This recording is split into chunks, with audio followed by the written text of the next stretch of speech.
अस्सलाम वालेकुम दोस्तों, फॉर्मर फ्रेंड, आप लोग सब कैसे हो? अल्लाह पाक से दुआ है आप जहाँ कहीं भी अल्लाह ताला आप सबको अपने हिफ्ज़ो माँ में रखें, आमीन अल्लाहुम्मा आमीन।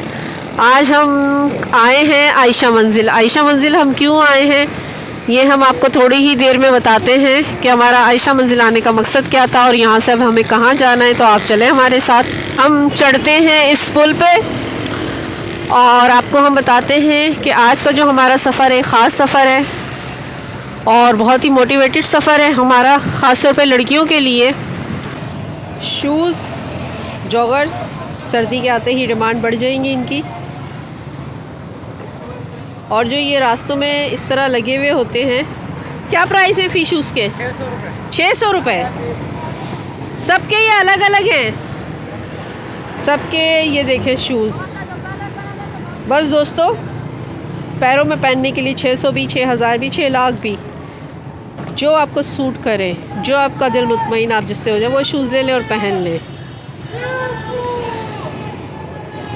अब हम चल रहे हैं मुक्का चौक की तरफ। यहाँ की भी एक फ्रूट स्ट्रीट बहुत ही मशहूर है, वो मैं आपको दिखाती हूँ। उसके बैक पे हुसैनाबाद की है। टाइम हुआ तो हम ज़रूर जाएंगे। के सामने धमतल है, यहाँ की हलवा पूरी भी बहुत फेमस है, इस शॉप निम्को वगैरह की, लेकिन हलवा पूरी की वजह से ज़्यादा मशहूर है। किसी दिन सुबह का नाश्ता होगा तो वो भी ज़रूर आपके साथ शेयर किया जाएगा। और बिल्कुल ये स्ट्रेट जो हमें सीधा जाना है, यहाँ है आगे मुक्का चौक, वहीं हमारी मंजिल स्टार्ट होगी। दोस्तों, हम आ चुके हैं संगम ग्राउंड में, जहाँ मैंने आपको बताया था कि हम लेके चलते हैं। और यहाँ के नज़ारे की ये पूरा ओपन ग्राउंड है। आज संडे का दिन है तो यहाँ पर जो है क्रिकेट मैच भी हो रहा है, लड़के क्रिकेट भी खेल रहे हैं। हमारी भी लड़कियों की क्रिकेट कौमी टीम है। यहाँ ड्राइविंग सिखाई जा रही है। तो अब हम आपको दिखाते हैं कि यहाँ होने क्या जा रहा है। ये है देखिए 2 व्हीलर, ये आप देखते हैं कि ये हमारे रोड पे दौड़ती हैं, भागती हैं और ये बहुत इजी सफ़र समझा जाता है। इसलिए समझा जाता है कि जहाँ से जैसे भी कट मार के हम निकल जाएं। बाइक के बाद मैं आपको दिखाती हूँ साइकिल। ये देखिए ये साइकिल चल रही है, साइकिल चल रही है, ये देखिए ये साइकिल चल रही है। और ये हमारी बहुत ही ज़बरदस्त लेडी साइकिल चलाना सीख। बाइकें यहाँ सारी पार्क हैं और उस बाइक में मुझे ये कुछ यूनिक सी बाइक लग रही है।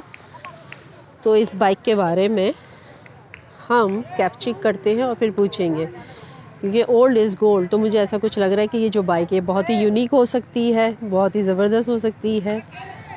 बाइक और हेलमेट बिल्कुल हस्बैंड वाइफ का साथ, कि अगर इसके बगैर आप लोगों ने ड्राइविंग की तो यकीनन डैमेज होने का ख़तरा है। उस सेफ्टी इज़ द मस्ट है। तजस्सुस आपका ख़त्म करते हैं कि जो इतना खूबसूरत सा मुख्तसर सा मैंने सफ़र किया आप लोगों के लिए, अपने लिए, तो वो क्यों किया। तो ये साइकिलिंग है और ये देखें यहाँ सिखाई जा रही है साइकिलिंग। तो ये एक इंस्टीट्यूट है राउडी राइडर, यहाँ पर लड़कियों को बाइकें सिखाई जाती हैं। उसका पहला प्रोसीजर है आई थिंक साइकिल सिखाना, साइकिल सिखाई जाती है आगे की तरफ। हाँ कोई बात नहीं, कोई बात नहीं, ऊपर करें, ठीक है, दोबारा ऊपर करें। हाँ दोबारा, बस घबराना नहीं है बिल्कुल भी। और सामने देखें, वेरी गुड वेरी गुड। बस स्लो रखें, मूव अपना slow slow, pedal slow slow, पूरा फोर्स से मारें, स्लो स्लो। पैडल फास्ट मारें ताकि स्लो चले। पैडल फास्ट होगा और स्लो करेंगे तो आप फास्ट बोल।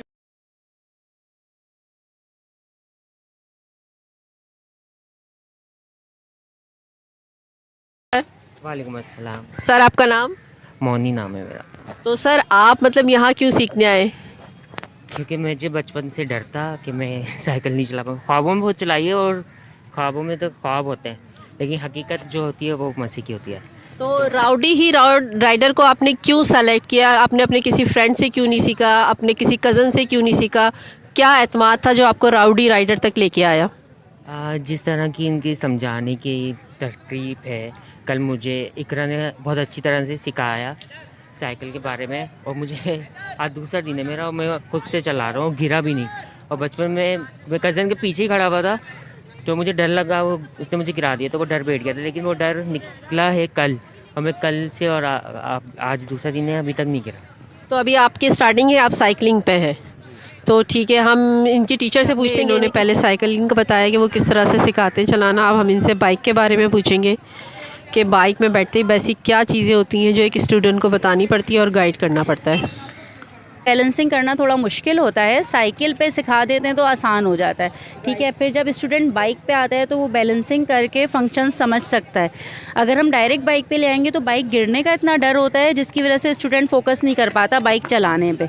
और लाजमी सी बात है, ये तो आपको पता है मशीन है एक, इसको कंट्रोल करना मुश्किल है। अगर आप बैलेंसिंग पे ही फोकस करते रहेंगे तो बाइक कब चलाएंगे, ठीक है। बेसिक जो फोकस होता है वो स्टार्टिंग में किस चीज़ पे होता है? रेस पे कंट्रोल होना चाहिए, ठीक है, और ब्रेक समझ में आना चाहिए, ब्रेक लगाना आना चाहिए और रेस कंट्रोल होनी चाहिए। अगर आप रेस देते रहोगे तो बाइक नहीं चल सकेगी, आप किसी जगह ठुक जाओगे, एक्सीडेंट हो जाएगा, बहुत से मसाइल हो सकते हैं। इसीलिए हम फोकस करते हैं कि सबसे पहले हम सारी जब थ्योरी समझाते हैं तो उसमें हम यही समझाते हैं कि आपको रेस ज़्यादा नहीं देनी है, रेस को कंट्रोल में रखना है। पहले तो हम इनको सारे फंक्शन समझाते हैं बाइक के, ठीक है, कि ये किक है राइट साइड पे, लेफ़्ट साइड पे गियर है और हैंडल जो है उसके राइट साइड पे ये रेस है, ये फ्रंट टायर का ब्रेक है, फ्रंट ब्रेक है जो कि हम यूज़ नहीं करते बहुत ज़्यादा, ठीक है, और लेफ़्ट साइड पे जस्ट हैंडल पकड़ा हुआ है और ये क्लच है, ठीक है।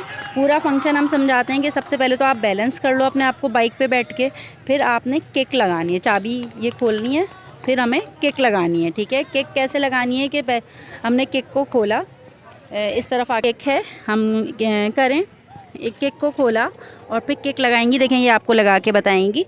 किक लगा के रेस देनी है, रेस हल्की सी देनी है, रेस दें, ये बाइक स्टार्ट हो गई है। अब स्टार्ट होने के बाद हम क्लच पकड़ लेते हैं, क्लच पकड़ के फिर गियर डालते हैं, फर्स्ट गियर में कर देते हैं लेफ़्ट साइड से, ठीक है। वो गियर डाल के फिर ये चलाना शुरू कर देते हैं, हल्का हल्का क्लच छोड़ते हैं और फिर रेस दे के बाइक चलना स्टार्ट हो जाती है, ठीक है। बैलेंसिंग आती है, स्टूडेंट को बैलेंसिंग आती है, इसलिए वो बैलेंस कर सकते हैं हल्के हल्के। मैम मेरा आपसे क्वेश्चन ये है कि एक स्टूडेंट कितने दिन में लर्निंग प्रोसेसर से गुजर के और ये बाइक जो है वो सड़क पे ले आती हैं एज अ गर्ल्स, और उनको कोई प्रॉब्लम स्टूडेंट्स पे भी डिपेंड करता है कि कौन कितनी जल्दी सीख लेता है। तो मैक्सिमम 1 हफ्ते से 10 दिन में स्टूडेंट्स लर्न करके रोड की प्रैक्टिस करके हमारे पास से पास आउट करके चले जाते हैं, ठीक है। बिल्कुल, हम यहाँ पे एज अ वॉलंटियर बुलाते हैं स्टूडेंट्स को कि वो आएँ, कोई भी क्वेश्चन है, जो भी इशू है समझें और यहाँ पे हमें ज्वाइन करें। तो कोई भी इशू होता है हम सॉल्व करते हैं और उनको समझाते हैं फिर दोबारा। मुझे साइकिलिंग में थोड़ा टाइम लगा था, साइकिलिंग में 5 to 6 डेज़ मुझे साइकिलिंग में लगे, लेकिन ये कि 6 डेज़ जो है वो मेरी बाइक क्लास स्टार्ट हो गई थी, मैं साइकिल से बाइक पर आ गई थी 6 डे, क्योंकि बैलेंस का थोड़ा प्रॉब्लम था। से अगर हम साइकिलिंग में बैलेंस बना लेते हैं ना तो फिर बाइक पे हमें बैलेंस का टेंशन नहीं रहती है। फिर अब जब मैंने बाइक 6 डे स्टार्ट करी है तो फिर मुझे सिर्फ क्लच, ब्रेक और रेस की टेंशन थी और मुझे कोई टेंशन नहीं थी। और with in 10 days 10th class में मैं रोड पर आ चुकी हूँ। अब मैं रोड पे भी प्रैक्टिस कर रही हूँ और मैं यहाँ पर आकर भी प्रैक्टिस कर रही हूँ। अब मेरी वैसे तो 15 क्लासेस थी, लेकिन मैं इनसे ये कह रही हूँ कि बस अब 10th है, आप मेरा टेस्ट ले लें कि मैं कॉन्फिडेंटली अब रोड पे आप लोग पास कर देंगे तो फिर मैं कॉन्फिडेंटली रोड पर आ जाऊँगी। कॉन्फिडेंस से माशाल्लाह। और ये हवाओं में उड़ती हुई, और आप ये देखें बिल्कुल कवर हैं, अब बाइक के साथ हैं, कितनी कॉन्फिडेंटली ये चला रही हैं। So is a too good, बहुत ज़्यादा जो है ना। अस्सलामुअलैकुम दोस्तों आपने बड़े राइडर देखे, बड़ी लड़कियों को देखा, लेकिन अभी आपको हम एक बहुत ही प्यारी सी छोटी सी क्यूट सी बच्ची से मिला रहे हैं। हमारे इस ग्राउंड में हमें एक बहुत ही प्यारी सी क्यूट सी मरियम फ़ातिमा मिली है और मैं देख के बहुत ही ज़्यादा चौंक गई हूँ कि मरियम को मैंने बाइक ये स्कूटी चलाते हुए देखा। तो मैं मरियम के पास फ़ौरन आई और मैं कहा मरियम आपने कब कहाँ किससे सीखा। तो अब मरियम से पूछते हैं। मरियम बेटा बताओ आपने कब और कहाँ किससे सीखा। जब मैं साइकिल चलाती थी तब मुझे स्कूटी का शौक़ हुआ था, तो पापा ने मुझे स्कूटी दिलाई थी और फिर मैंने खुद ब खुद ही सीख ली। अभी आप कितने साल के हो। 11 ईयर्स। अभी 11 ईयर्स। और आपको पता है ना अभी आप बाइक तो नहीं ला सकते हैं रोड पे। जी मुझे पता है। बस तो आप अपना ये शौक़ जो है ग्राउंड में या घर की बाउंड्री में पूरा करो और आप मुझे अब बताओगे चला के अपनी प्यारी सी स्कूटी। जी ठीक है। ठीक है। अब ये देखें मरियम जो है अपनी स्कूटी चलाएंगे और हम दिखाएंगे, इनका कॉन्फिडेंस लेवल चेक करेंगे कि माशाल्लाह हमारे प्यारे से बच्चे कितने स्ट्रगल करते हैं स्टार्टिंग में। तो मुझे लगता है कि आने वाला वक्त हम लड़कियों का ही है इंशाल्लाह। और माशाल्लाह इनके बाबा इनको सपोर्ट करें। सबसे ज़बरदस्त बात इसी ग्राउंड में जहाँ पर कि एक अदद क्लास हो रही है और वहीं पर एक फैमिली और इतने प्यारे पापा अपनी बेटी को सिखा रहे इतनी अर्ली एज में, इज़ टू ग्रेट। तो दोस्तों अगर आप खुद से ये काम कर सकते हैं तो ज़रूर कीजिए और सीखिए इस काम को, क्योंकि कोई भी काम छोटा बड़ा नहीं है और वक्त की ज़रूरत है। बस इस बात को दिमाग में रखिए कि वक्त की ज़रूरत है, वक्त का ज़िया नहीं करना चाहिए किसी भी सिलसिले में। बहुत ही ग्रेट फीलिंग और बहुत ही अजीम है वो पेरेंट्स जो अपने बच्चों को इस तरह गाइड करते हैं कदम कदम पे। बहुत ही हमें अप्रिशिएट करना चाहिए इनके फादर को और ख़ुद मरियम को। Maryam she is a queen. आपने बहुत ज़बरदस्त सिलाई, बहुत अच्छा। बड़े हो के आपने क्या बनना है? मुझे नहीं पता। आपने पायलट बनना है, आप पायलट बन सकते हो। मैं ट्राई करूँगी इंशाल्लाह। मेरी बेस्ट विशेज़ आपके साथ हैं कि आप ट्राई करें और आप हवाओं में हमें नज़र आए इस तरह आसमान में। Best of luck Maryam. घुमाते टू व्हीलर पे आपको सफ़र दिखाया, आपको कैसा लगा ज़रूर बताइएगा और वो काम ज़रूर करें जिसका आपका दिल चाह रहा है, जिसमें आपका फ़ायदा हो, लोगों का फ़ायदा हो, दोस्तों का फ़ायदा हो, अपनों का फ़ायदा हो, क्यों ना किसी और का फ़ायदा हो। फ़ायदा देने ही से फ़ायदे मिलते हैं। और आगे बढ़ें, चैनल को लाइक, सब्सक्राइब एंड शेयर ज़रूर कीजिएगा। कंजूसी ना कीजिए, लाइक का बटन तो प्लीज़ प्रेस कर दीजिएगा।